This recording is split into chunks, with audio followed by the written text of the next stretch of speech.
Lord, hindi ko alam kung saan patungo. Lahat ng mga ginagawa ko.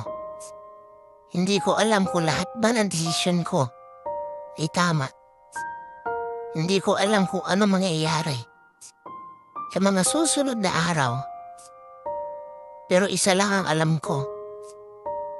Kakapit pa rin ako sa tamang panahon na ibibigay mo. Sobrang hirap ng mga pinagdadaanan ko.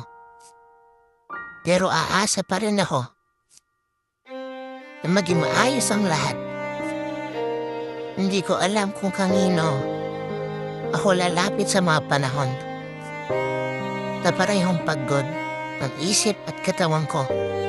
Kaya bigyan niyo pa sana ako ng lakas ng loob para magpatuloy sa pinagdadaanan ko.